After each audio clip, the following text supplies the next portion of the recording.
Bonjour à tous, je vous retrouve pour vous présenter un tarot en anglais que j'ai reçu aujourd'hui, mais que j'ai commandé il y a quasiment un mois maintenant, hein, c'était fin août.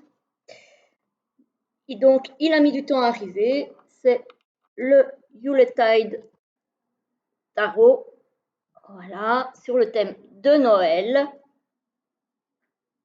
Voilà, il est très sympa, il est très très beau. Malheureusement, il arrive dans une boîte aimantée, mais il est arrivé abîmé là et là. Donc, comment dire que je râle quand même, hein, c'est ralent, mais bon, après, les cartes n'ont rien, le livre n'a rien, donc voilà.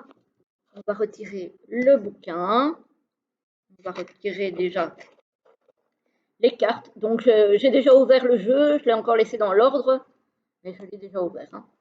Donc, voilà, on a un intérieur de coffret comme ceci, avec un ruban rouge et un petit mot ici. Alors, que je vais vous lire. Bon, il est en anglais, donc je vous traduis. Au jour le plus court et à la nuit la plus longue, mon cadeau pour toi est la chaleur de la lumière. Voilà. Donc, on a une petite décoration ici. On a des petites décos là. Voilà. Après, bon, il y a un texte ici que je ne vais pas forcément vous lire parce qu'il faut à chaque fois traduire et bon, voilà, c'est assez long. Le tarot a été créé par Christopher Hughes et illustré par Erin O'Leary Brown. Voilà. Alors, il arrive avec un livret, je dirais même un livre, voilà, qui est bien épais. Donc en anglais, hein, évidemment, malheureusement, avec une couverture, une belle couverture, glossy, très très belle, franchement très très belle. L'intérieur, la page de garde se présente comme ceci. Donc, et ça reprend le dos des cartes. Voilà. Donc, je disais donc. Oh, purée. Ah non, c'est bon. Je croyais que ça avait été coupé. Voilà. Donc, on a, pour chaque arcane majeur, on a l'illustration en pleine page. Voilà. Donc, je vais vous montrer. On a une introduction. On a les bases du tarot. Voilà. On a des petites illustrations. Alors ici, on a le nom traditionnel du tarot, la façon que ça a été renommé, et on a à chaque fois un mot-clé. Donc, et on a ça pour tous les arcanes majeurs. Et ici, on a, puisque les arcanes mineurs ont été renommés aussi, les suites ont été renommées, on a à chaque fois le nom traditionnel, le nom par lequel ça a été renommé, et à chaque fois l'élément auquel ça se rapporte. Donc, on a ça. Et puis, on commence avec les arcanes majeures, donc, où on a, il y a le chat qui est en train de me faire son cinéma. On a, voilà, les arcanes majeures, comme par exemple ici, l'enfant, c'est le fou. On a l'illustration en pleine page. On a le texte. Et on a encore une partie à l'arrière. Voilà, on a encore tout ça et ça à l'arrière. Et on a ça pour tous les arcanes majeurs. Donc ça, c'est plutôt pas mal. Et pour les arcanes mineurs, on a... Donc le livre est en papier glacé. Ça, c'est bien aussi, c'est sympa. Je trouve que c'est sympa. Par exemple, ici, on a les arcanes mineurs, où on a, hop, Ça, je pense que c'est l'as de denier où on a l'arcane ici, illustration, et on a ceci.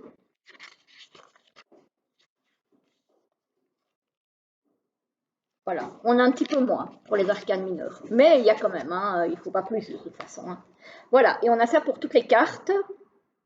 Et ensuite, à la fin, on a, si j'ai bien vu, quelques exemples. Ouais, on a quelques exemples de tirage, donc pas beaucoup. Hein. On a ici un exemple de tirage. On a ici et ici. Voilà, je pense que c'est tout ce qu'on a en exemple de tirage. Ah non, on en a encore un ici. Voilà. Donc voilà, si vous vous débrouillez en anglais, c'est très bien. Si jamais ça vous pose problème, vous prenez un livre, un bon livre sur le tarot en français, il y en a suffisamment. Et vous vous en tirerez très bien. Et après, si vous connaissez bien le tarot, vous n'avez pas besoin de livre, la structure est toujours la même. Il suit le rider, donc voilà. Donc pour les cartes, les tranches sont neutres. Le dos, donc, comme je vous ai dit, est comme ceci. Alors, au niveau de la taille, donc elles sont glossies les cartes. Hein. Au niveau de la taille, j'ai pris pour comparer le tarot Histoire de sorcière, qui est quand même un classique. Vous voyez que le tarot Histoire de sorcière est un petit peu plus grand. Donc, la largeur est la même, mais la hauteur est un petit peu moins grande. Et ça se joue à 2-3 mm. Voilà. Donc, c'est vraiment, vraiment pas grand-chose. C'est quasiment pareil. Elle glisse parfaitement bien. Il n'y a aucun souci. Elles ne collent pas entre elles puisqu'il n'y a pas de tranche dorée. Donc ça, c'est sympa. Alors, ce tarot a été édité chez Llewellyn. Donc Llewellyn fait des cartes assez souples et assez fines parce que ils aiment bien les Américains battre en poker ou en shuffle. Donc voilà. Donc moi j'aime pas parce que je trouve que ça abîme les cartes, mais bon eux ils aiment bien et donc il faut des cartes assez souples et assez fines. Voilà. Alors on va y aller pour la présentation. J'espère que oui, elles sont encore dans l'ordre. Allez, on y va pour les cartes. Alors l'enfant c'est le fou. De Magus c'est le magicien. Alors celle-ci je ne la prononcerai pas parce qu'elle est imprononçable, mais c'est la grande prêtresse. La matrone, c'est l'impératrice. The Holy King, c'est l'empereur. Je le trouve très très beau ce tarot. Sinterklaas, alors c'est marrant parce que moi je suis en Belgique et en Belgique on parle français, néerlandais et un petit peu allemand pour vraiment les cantons à l'est du pays. Mais Sinterklaas en fait c'est Saint-Nicolas en néerlandais. Et donc ça m'a fait sourire quand j'ai vu ça. Notamment chez Laurence, hein, parce que c'est chez Laurence que j'ai vu ce tarot et que j'ai eu envie de l'acheter. Donc voilà. Alors ici, on a les amoureux. Évidemment, avec beaucoup de paysages enneigés, hein, puisque c'est Noël, donc c'est décembre. Hein. Le chariot, donc ça c'est The Chariot, c'est resté la même chose. La force, pareil.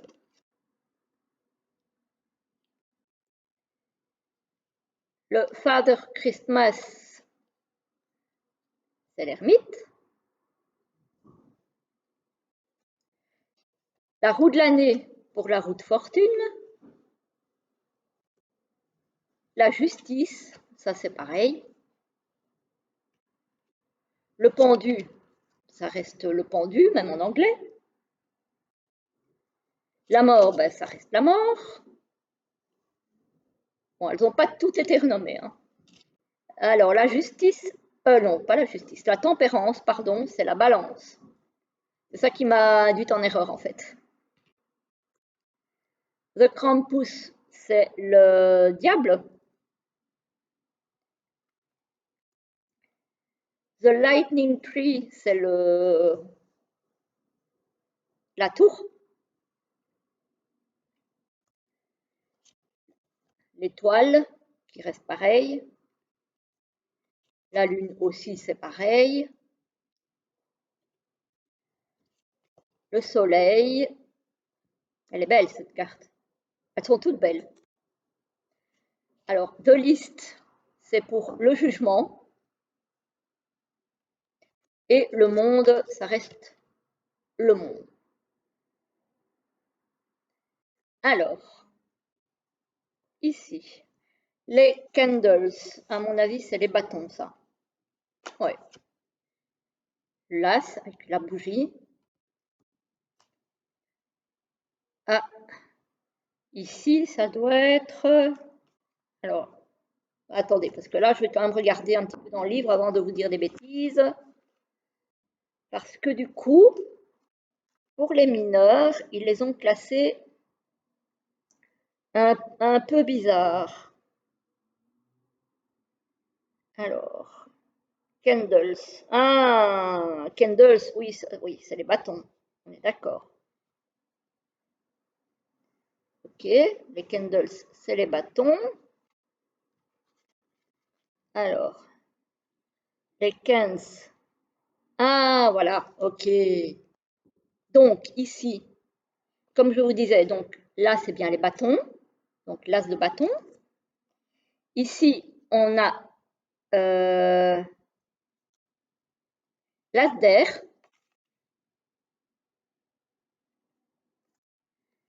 L'as de coupe. Donc, les chires, c'est les coupes. Et l'as de denier.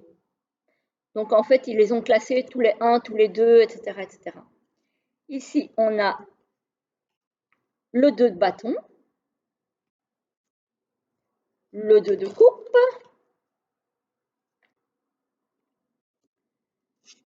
le 2 d'air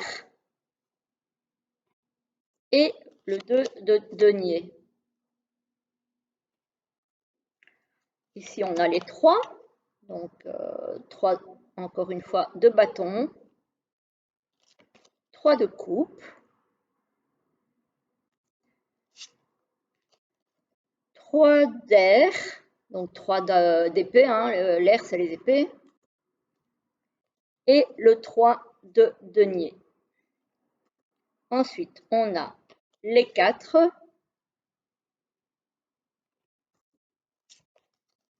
Hein,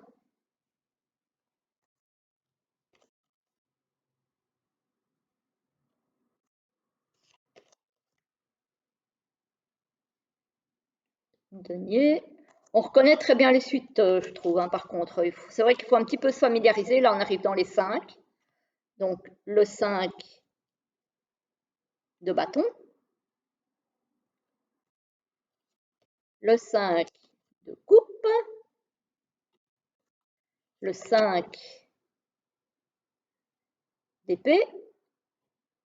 Et le 5 de denier. Il fait bien hivernal aussi, hein. Le 6 de bâton. Le 6 de coupe. Le 6 d'épée. Et le 6 de denier. Le 7 de bâton, le 7 de coupe, le 7 d'épée et le 7 de denier. Le 8, là, ça c'est tous les 8.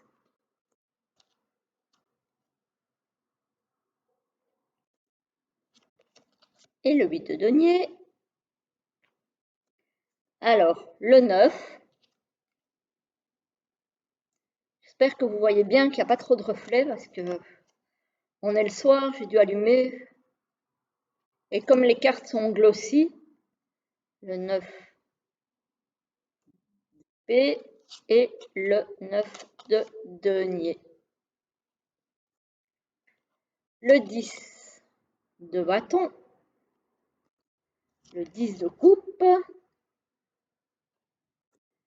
le 10 d'épée et le 10 de denier. On arrive dans les cartes de cour avec les rois, roi de bâton, roi de coupe, roi d'épée, roi de denier, reine de bâton, pardon, reine de coupe,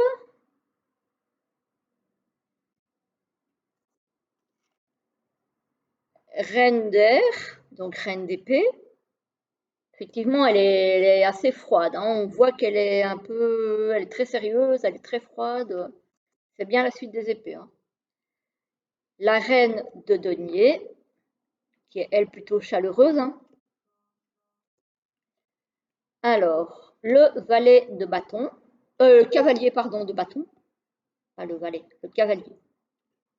Le cavalier de coupe,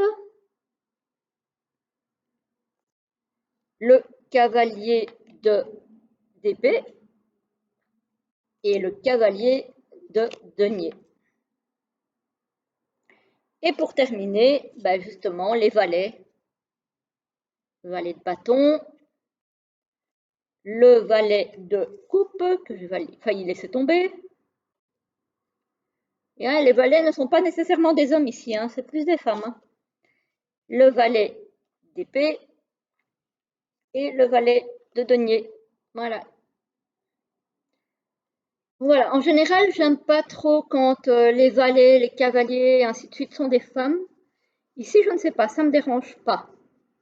Mais je comprends que ça puisse déranger certains, parce que moi, il y a des jeux aussi où ça me dérange assez.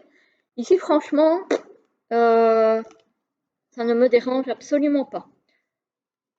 Donc voilà, ils tiennent très bien en main, ils glissent très très bien. C'est juste dommage que mon coffret est arrivé abîmé. Ça, j'avoue que je râle. Pourtant, il était sous blister, mais pas bien protégé, donc il y avait un carton, mais après, à part le carton, il n'y avait rien. Donc voilà. J'espère que cette review vous aura plu. Je ne sais pas si le tarot va vous plaire, vu qu'il est en anglais. J'avoue que moi, j'achète des tarots en anglais, j'achète très très rarement des oracles. Parce que justement, le fait qu'ils soient en anglais, ça me... Voilà, le tarot, ça va parce que c'est toujours la même structure. Donc ça, quand on connaît un petit peu le tarot, c'est moins dérangeant. C'est pour ça que j'en ai pris ces derniers temps pas mal en anglais. Mais voilà, je réserve ça au tarot. C'est vrai que les oracles, c'est beaucoup, beaucoup, beaucoup plus rare. Voilà, voilà, je vous laisse. Je vous dis à très, très vite pour une prochaine vidéo. Je vous souhaite une très belle journée et à bientôt.